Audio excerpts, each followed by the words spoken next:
भूषित Cape of good hope असं म्हटलं जात असतं. मग तुम्हाला लक्षात आलं असेल, जिथं जमीन समुद्रामध्ये घुसलेली असते त्याला केप असं म्हणतात, त्याला मराठीमध्ये भुशीर म्हणतात. त्या नावाचं ते एकच असेल तर त्याला द लागते. आता बीच म्हणजे खाडी. आता ठाणे बीच. आता बीच म्हणजे काय? बीच म्हणजे खाडी. तुम्हाला लक्षात येईल, समुद्राचं पाणी जर जमिनीमध्ये घुसलेलं असेल तर त्याला बीच म्हणजे खाडी म्हणतात. आपल्याकडे महाराष्ट्रामध्ये हे बीच तयार आहे, तिचं नाव ठाणे बीच आहे. नंतर बे म्हणजे उपसागर. उपसागर म्हणजे सागरपेक्षा छोटा. मग कलकत्त्याजवळ जो आहे त्याला बे ऑफ बेंगॉल म्हणजे बंगालचा उपसागर म्हणतात. त्या नावाचा तो एकच आहे. पुढे ओशन म्हणजे महासागर. The Atlantic, the Arctic, the Pacific, the Indian ocean ही महासागरांची नावे. त्या प्रकारचे ते एकच आहे. म्हणून प्रत्येक महासागराच्या नावाला द लागतं, कारण ते नाम नियामक असतं. आता गल्फ. गल्फ म्हणजे काय? सागरी प्रवाह. तुम्हाला माहिती आहे, जमिनीच्या खालून पाण्याच्या नद्या वाहतात. आपल्या बॉडीमध्ये रक्ताच्या नसांमधून धारा वाहतात. तसंच समुद्रावरनं सुद्धा नद्या वाहत असतात. त्याला सागरी प्रवाह किंवा गल्फ असं म्हणत असतात. आता इंग्लंडजवळ गल्फ स्ट्रीम नावाचा गरम पाण्याचा प्रवाह वाहतो. जपानजवळ क्युरोसिओ नावाचा थंड पाण्याचा प्रवाह वाहतो. म्हणून जे गल्फचे नाव असेल त्या प्रकारचा तो गल्फ म्हणजे सागरी प्रवाह एकच असतो. त्याच्या नावाला द लागतं. आता आयलंड म्हणजे बेट. बेट म्हणजे काय? ज्या भूभागाला समुद्राच्या पाण्याने चारी बाजूने वेढलेलं असतं त्याला आयलंड असं बेट असं आयलंड म्हणतात किंवा बेट म्हणतात. आपल्याकडे द अंदमान आहे, द निकोबार आहे, जपानच्या जवळ बोरिओ आहे, नंतर होन्शू आहे, होकायडो आहे, होनेशू आहे. ही सगळी आयलंड्स आहेत. मग आयलंडचं नाव असेल तर त्याच्या नावाला द लागतो, कारण ते नियामक नाम असतं. आता नंबर म्हणजे क्रमांक. कोणता का क्रमांक असेल त्याच्या नावाला द लागतो. मग आता मी समजा इथं लिहिलं, the first thing is a table असं मी वाक्य लिहिलं. मग तुम्हाला लक्षात येईल असं, the first table is new. तुमचं नाम कोणतं आलं? टेबल. पण टेबलच्या पुढे काय आलं? फर्स्ट. फर्स्ट हा क्रमांक आहे, म्हणून तो फर्स्ट असो, सेकंड असो, थर्ड असो, फोर्थ असो, 100th असो, 1000th असो, जर क्रमांक असेल तर क्रमांकाला द लागत असतो. कोणता का क्रमांक असणार, कारण त्याच्याने आता इथे टेबल नाव. आता कोणता टेबल न्यू आहे की जो फर्स्ट पहिला आहे. मग फर्स्ट हा शब्द टेबल या नामाला नियामक म्हणजे निश्चित बनवतो, म्हणून फर्स्ट या क्रमांकाला द झाले. आता त्याच्या पुढचा पॉईंट आहे आपला, नंबरपर्यंत आपण आलो होतो. लास्ट. हा लास्ट हा जो शब्द आहे हा फसवा आहे. लास्ट म्हणजे टिकणे, लास्ट म्हणजे मागील, आणि लास्ट म्हणजे शेवटचा. ज्यावेळेला त्याचा अर्थ टिकणे असेल त्यावेळेला उपपद लावायचं नाही. ज्या वेळेला त्याचा अर्थ मागील असेल त्यावेळेला उपपद लावायचं. झालं. जर त्याचा अर्थ लास्टचा अर्थ शेवटचा असेल तेव्हाही उपपद वापरायचं नसतं. मग आता मी इथं एक वाक्य लिहितो, द लास्ट वीक वाज जॉयफुल असं मी लिहिलं. मग तुमचं लक्षात येईल, इथं वीक हे नाऊन आहे आणि त्याच्यापुढे लास्ट हा शब्द आला आहे. लास्टचा अर्थ तिकडे नाही आहे, लास्टचा अर्थ शेवटचा नाही आहे. तर द लास्ट मागील वीक आठवडा वाद होता जॉयफुल. इथं लास्ट हा शब्द मागील या अर्थानं आला, म्हणून मी त्याला द लावलं. याच्यात धोका होता, नीट लक्षात घ्या. मी काय सांगितलं होतं की लास्टचा अर्थ शेवटचा असेल तर उपपद लावायचं नाही. लास्टचा अर्थ टिकणे असेल तर उपपद लावायचं नाही. पण लास्टचा अर्थ जर मागील असेल त्यावेळेला लास्ट ह्या शब्दाला आपण द उपपद लावायचा असतो. आता विंड्स म्हणजे वारे, जे वारे असतात त्यांच्या नावाला उपपद लागतं. आपल्याकडे साऊथ वेस्ट विंड्स आहेत, नैऋत्य मान्सून वारे. नंतर रोअरिंग फोर्टीज म्हणजे गर्जणारे 40 वारे, हे दक्षिण गोलार्धामध्ये येत असतात. तर वाऱ्यांच्या नावाला द लागतं. आता डिरेक्शन म्हणजे दिशा, मग तुम्हाला लक्षात येईल साऊथ, नॉर्थ, ईस्ट, वेस्ट या दिशा आहेत. मग कोणत्याही दिशेच्या नावाला द लागत असतं. आता सामान्य नाव आहे आणि त्याची रिपिटेशन झाली तर प्रत्येक रिपिटेशनच्या वेळेला, पुनरावृत्तीच्या वेळेला त्याला द लागत असतं. आता मी तुमच्या समोर वाक्य लिहितो. A man is here, this man, the man is my brother.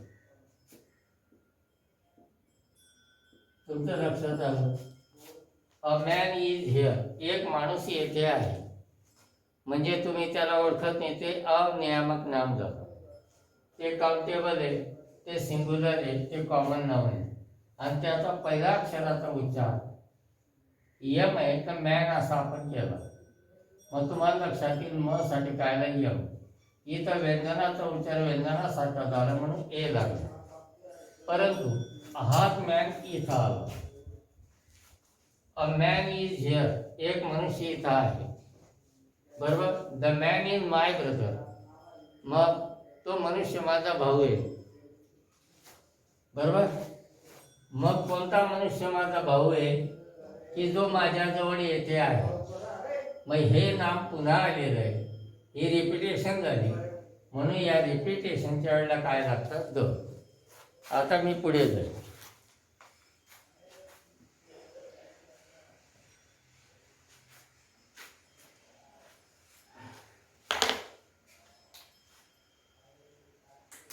कुठे आलो मी?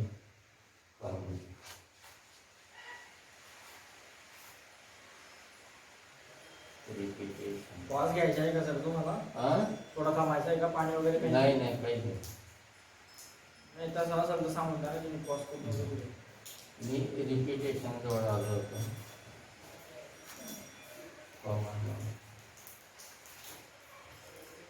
मी पॉज करतोय मग व्हिडिओ. पॉज करतोय म्हणतो, तुम्ही शोधून घ्या. जे पब्लिक प्लेस असतात, सार्वजनिक ठिकाण.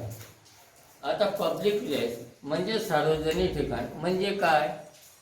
ज्या ठिकाणी जात विचारली जात नाही, पंथ विचारला जात नाही, धर्म विचारला जात नाही, स्त्री एका पुरुष हे विचारलं जात नाही आणि अशा ठिकाणी लोक एकत्र येऊ शकत असतील त्याला सार्वजनिक म्हणतात किंवा पब्लिक प्लेस म्हणत असतात. मग पब्लिक प्लेसला जर व्यक्तीचं नाव दिलं असेल तर त्याला ग लागत नाही. परंतु त्याला व्यक्तीचं नाव नसेल तर त्याच्या नावाला द निश्चित लागतं. आता फॉर एक्झाम्पल आशा टॉकीज. आता आशा टॉकीज, आशा हे स्त्रीचं नाव आहे म्हणून याला द लागणार नाही. पण मी जर असं म्हटलं स्वस्तिक टॉकीज, तर स्वस्तिक हे कोणत्या मुलाचं स्त्रीचं नाव नाही आहे म्हणून मला द स्वस्तिक टॉकीज असं म्हणावं लागेल. आता मी प्रताप हायस्कूल म्हटलं तर प्रताप हे व्यक्तीचं नाव आहे, ते सार्वजनिक ठिकाण आहे परंतु त्याला उपपद लागणार नाही. पण मी तर असं म्हटलं म्युन्सिपल हायस्कूल, तर म्युन्सिपल हे कोणी व्यक्तीचं नाव नाही आहे म्हणून त्याच्या नावाला द लागेल. त्याचा पुढचा पॉईंट आहे आपला, ज्या वेळेला मॉर्निंग हा शब्द, इव्हिनिंग हा शब्द, आफ्टरनून शब्द येतो आणि त्याच्या अगोदर ई नाव, तर त्यावेळेला ते मॉर्निंग असो, आफ्टरनून असो, नाही तर इव्हिनिंग असो, त्याला आपल्याला द आर्टिकल लावावं लागतं. For example in the morning, in the afternoon, in the evening असं म्हणावं लागतं. पण नून आणि नाईट यांना कोणतंही उपपद लागत नाही. आता प्रॉपर नाउन म्हणजे ठेवलेलं नाव, वास्तविक ठेवलेल्या नावाला उपपद लागत नाही. पण ते ठेवलेलं नाव जगातील त्या प्रकारचे एकच एक असेल तर त्याला उपपद लागतं. For example, Shivaji the great, Alexander the great, Sikandar the great, हे या प्रकारचे जगात एकच होते म्हणून त्यांच्या नावाला द लागला जातो. आता डिस्क्रायबिंग वर्ड्स किंवा क्लॉज हे समजणं मुश्किल आहे. नीट लक्षात ठेवा. मी इथे लिहिलं the man,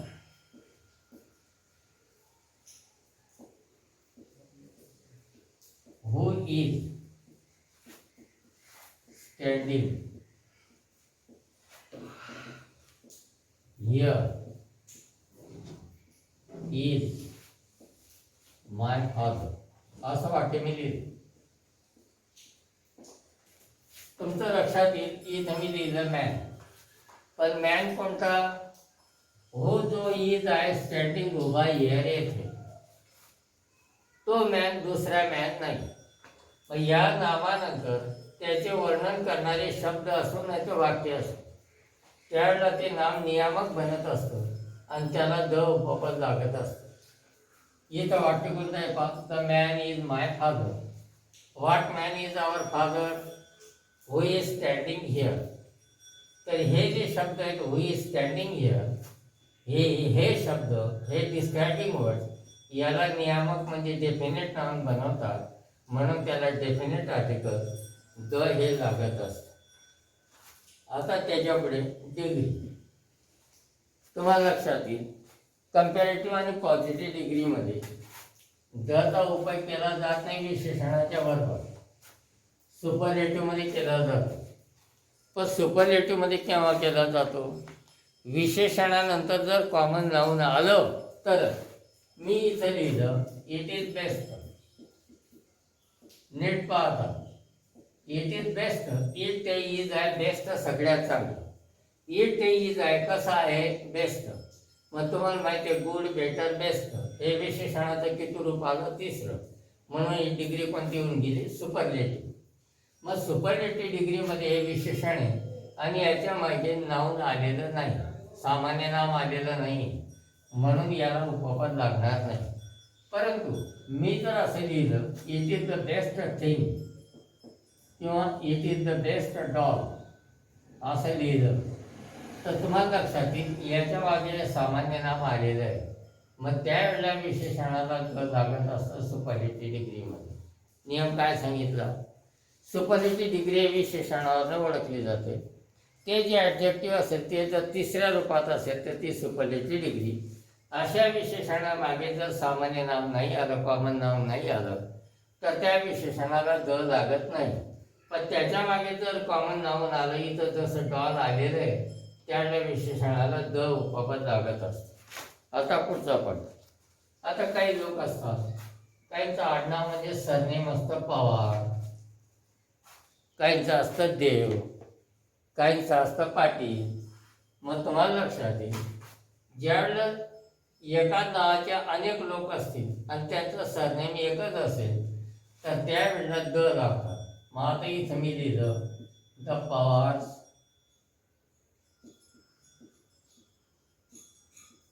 live in Baramati.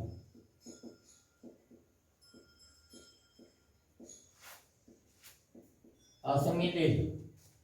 मग तुम्हाला लक्षात येईल the Pawar's live in Baramati म्हणजे पवार सरनेम असलेले, आडनाव असलेले लोक बारामतीमध्ये राहतात. मग ज्या वेळेला अनेकांचा सरनेम एकच असेल आणि त्यांचा आपल्याला उल्लेख करायचा असेल त्यावेळेला ते सरनेम अनेक वचने आपण करायचं आणि त्याला द लावायचा असतो. त्याच्यापुढे विशिष्ट कुटुंबातील लोकांचा उल्लेख करायचा असेल तर त्या कुटुंबाचं जे नाव असेल त्याचं अनेक वचन करायचं. आता फॉर एक्झाम्पल जर मी असं लिहिलं द पाठक्स,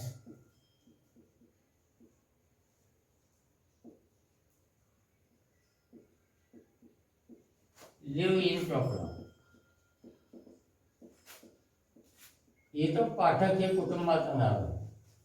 मग कुटुंबाचं जे नाव असेल ते अनेक वचन करायचं आणि त्याला द लावायचं.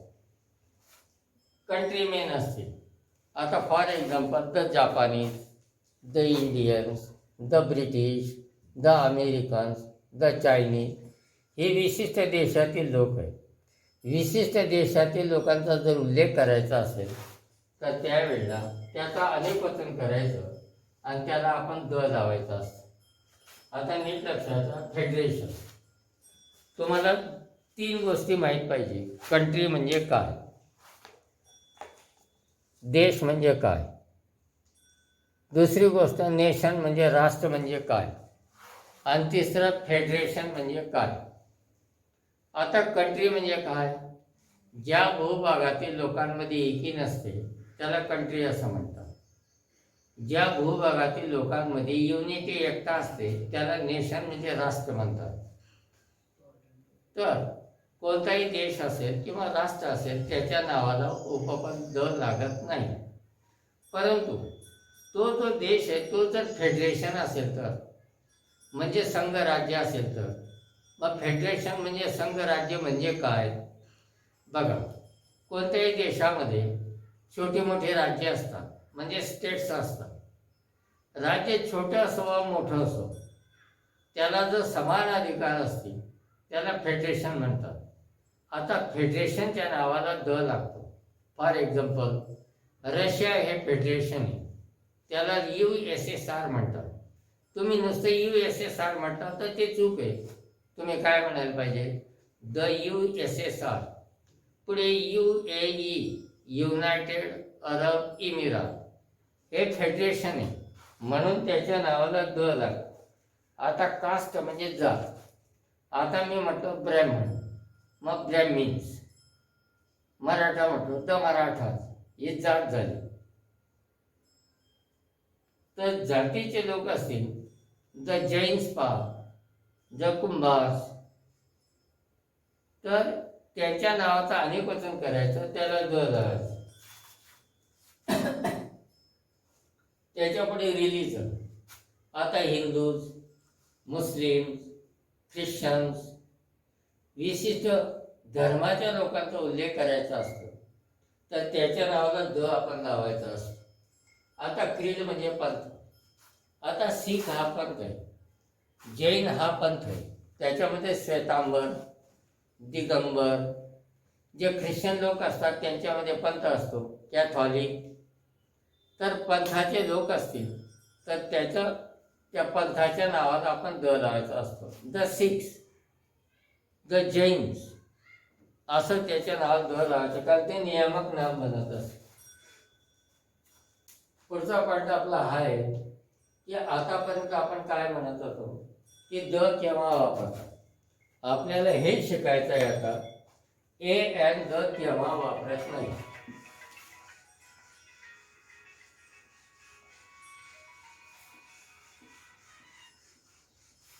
ए अँड द केव्हा वापरत नाही. Hello hello.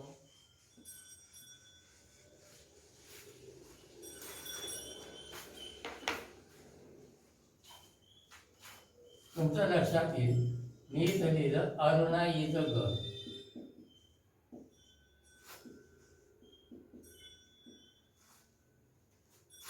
Aruna is a girl. तुम्हाला लक्षात येईल, अरुणा हे ठेवलेलं नाव आहे.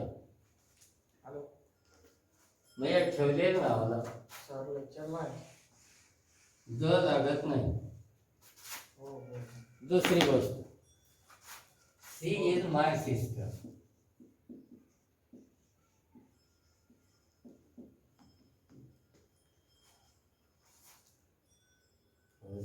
माझ्याकडे ते पण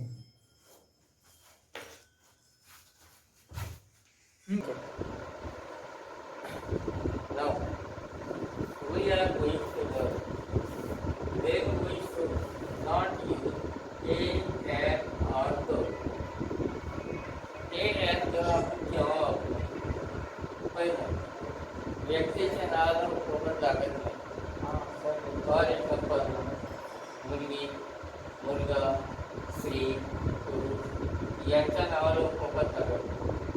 दुसरं, कॉलनी म्हणजे वसाहत किंवा खेडे किंवा गाव किंवा किंवा तालुका किंवा जिल्हा किंवा राज्य आणि देश यांच्या नावाला कोणतेही उपपद लागत नाही. आता स्थानक, आता bus stand, railway station, port म्हणजे बंदर जिथं जहाजं थांबतात, नंतर एअरपोर्ट म्हणजे विमानतळ. तर हे जे ही स्थानके यांच्या नावाला कोणतंही उपपद लागत नाही. पब्लिक प्लेस आहे, त्याला जर व्यक्तीचं नाव नसेल तर त्याला कोणतंही उपपद लागत नाही. आता डेमॉन्स्ट्रेटिव्ह प्रोनाउन म्हणजे दर्शक सर्वनाम. दर्शक सर्वनामे एकूण 4 आहेत. पहिलं आहे दिस, दुसरं आहे दॅट, तिसरं आहे दी, चौथं आहे गो. आता मी तुमच्याकडे असे लिहिलं, दिस मॅन इज मॅन. तुम्हाला लक्षात येईल, एक असेल जवळ असेल ते दाखवण्यासाठी दिस वापरतात. इथं लिहिलं मी that is that table is मी. आता इथं जे मॅन आहे त्याच्यापुढे दर्शक सर्वनाम दिस आहे. इथं जे नाम आहे त्याच्यापुढे दर्शक सर्वनाम दॅट आहे. ज्या वेळेला नावापुढे दिस येईल त्याला उपपद लागत. ज्या वेळेला नावापुढे दॅट येईल त्याला उपपद लागत. तुमचं लिहिलं दिस, व्हॉइस, आर, नॉट. इथं बॉय जे नाव आलं त्याच्यापुढे ती जे दर्शक सर्वनाम आलं याला उपपद लागणार.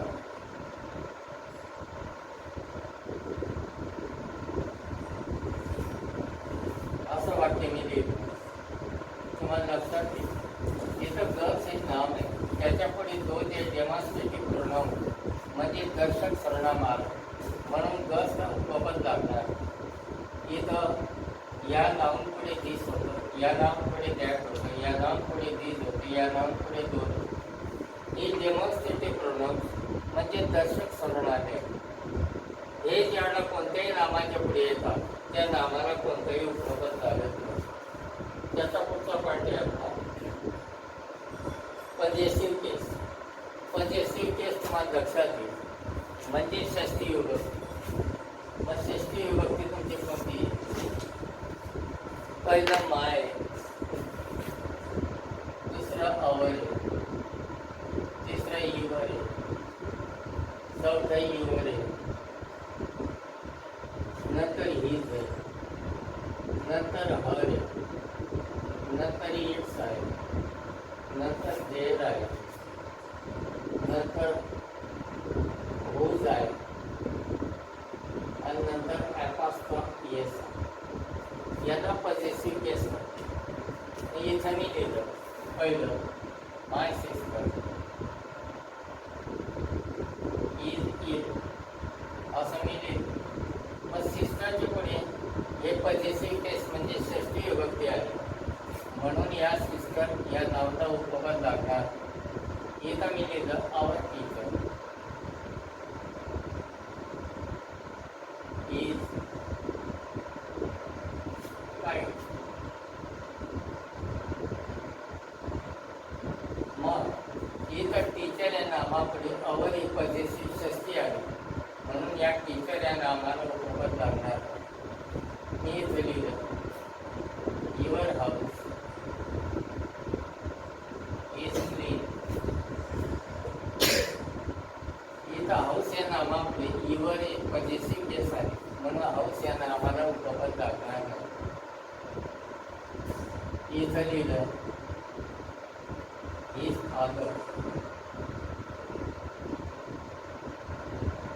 Is a father. इथं फादर या नामापुढे ही जी षष्टी आली म्हणून फादर या नावाला उपपद लागणार नाही.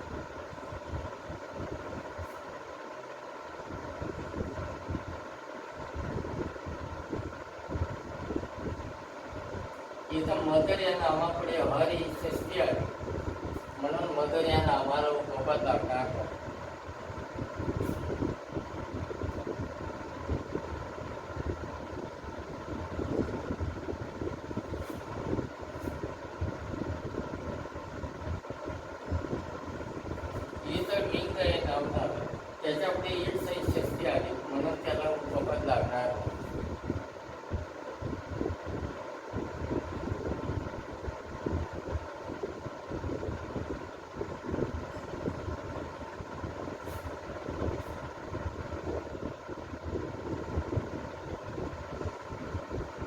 तर ब्रदर्स हे नाव आलं, पण त्याच्यापुढे देर ही षष्टी आली म्हणून त्याला उपपद लागणार.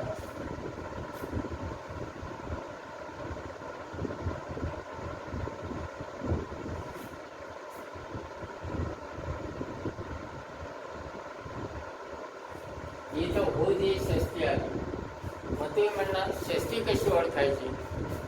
ज्याचा अर्थ लावताना जात येते किंवा जातीचे प्रत्यय लागतात त्याला पदेशीर केस किंवा षष्टी म्हणतात. आता फार एक्झाम्पल, माय म्हणजे माझा, माझी, माझे, अवर आमचा, आमचे, आमचे, इवर तुझा, तुझी, तुझे, किंवा तुमचा, तुमचे, तुमचे, किंवा त्याचा, त्याची, त्याचे, हर म्हणजे तिचा, तिची, तिचे, इट्स म्हणजे त्याचा, त्याची, त्याचे, भूत म्हणजे कोणाचे. तर यांचा अर्थ लावताना जातीचे किंवा जातीचे अर्थ होत असतात, ते प्रत्यय लागत असतात म्हणून त्याला पदेशीर केस नाही. आणखी इथं मी लिहिलं लांब सोय वासीचा. इथं राम्स म्हणजे रामची आणि ॲपॉस्ट्रॉफी पदेशीर केस म्हणून त्याला उपपद या वाईटच्या पुढे ते आदर्शष्टी म्हणून वाईट या नावाचा उपपद लागत. मग याच्यात आपण काय पाहिलं? कोणतंही जे कॉमन नाव नसेल त्याच्यापुढे जर पदेशीर केस आहे, माय आलं, इवर आलं, अवर आलं, हीच आलं, हर आलं, इट्स आलं, हुज आलं, किंवा ॲपॉस्ट्रॉफी एस आला, तर ते जे नाउन्स असतात त्यांना कोणतंही उपपद आपण लावायचं नसतं. हे आपण पाहिलं. याचा पुढचा पॉईंट आहे आपला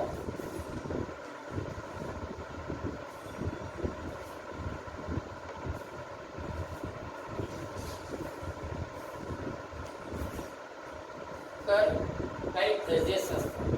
फॉर एक्झाम्पल कनॉट, proud of, plenty of, kind of, type of, sort of, a number of, a good deal of, a great deal of, हे जसेच्या तसे लिहायचे असतात. यांना द लावायचं नसतं. आता काही नामांच्या पुढे जर सम हा शब्द आला, एनी हा शब्द आला, मेनी हा शब्द आला, मच हा शब्द आला, मोर हा शब्द आला, नो हा शब्द आला, विदाऊट आला, तर असे जे नाउन्स असतात त्यांना उपपद लावायचं नसतं.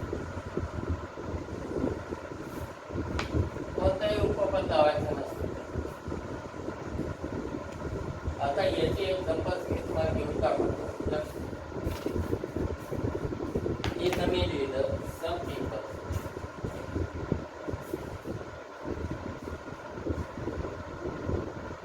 तुम्हाला लक्षात येईल तर पीपल आहे ना, मी त्याच्यापुढे सम आलं म्हणून पीपलला उपपद करणार.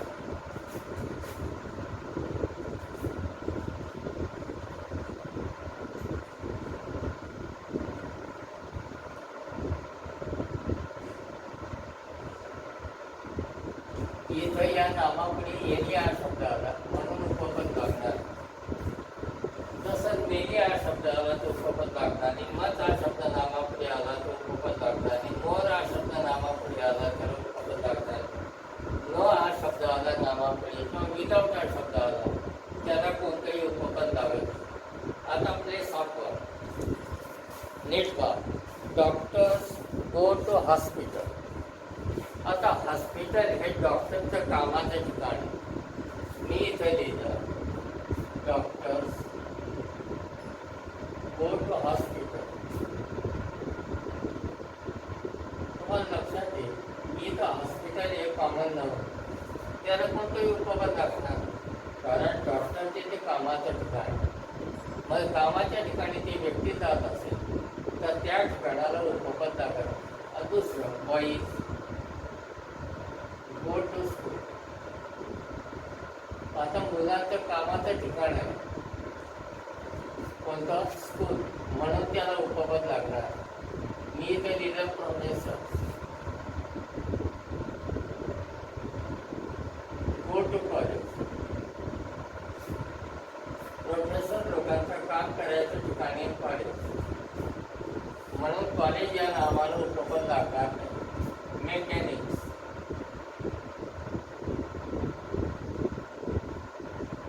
गॅरेज. आता गॅरेज हे मेकॅनिकचं कामाचं ठिकाण आहे. म्हणून गॅरेज या नावाला उपपद लागणार. त्याचा पुढचा पॉईंट आहे आपला.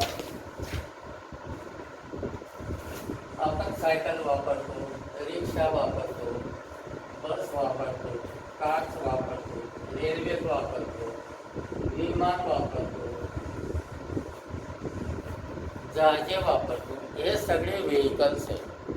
मग आता मी जर इथे लिहिलं बायसिकल आणि बायसिकलच्या पुढे बाय आला तर बायसिकलला उपपद लागणार. इथं लिहिले मी बाय. कार हे व्हेकल वाहन आहे आणि त्याच्या पुढे बाय आला तर कारला उपपद लागणार नाही. इथं बाय ट्रेन म्हणजे आगगाडी आहे.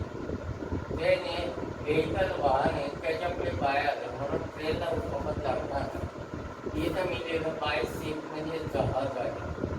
शिप हे जहाज आहे, आपलं व्हेकल आहे आणि त्याच्या पुढे बाय आलं तर शिपला उपपद लागणार. इथं मी प्लेन लिहिलं. प्लेन म्हणजे विमान आणि त्याच्या पुढे बाय आलं तर प्लेन हे व्हेकल वाहन, त्याच्यापुढे बाय आल्यामुळे त्याला उपपद लागणार नाही.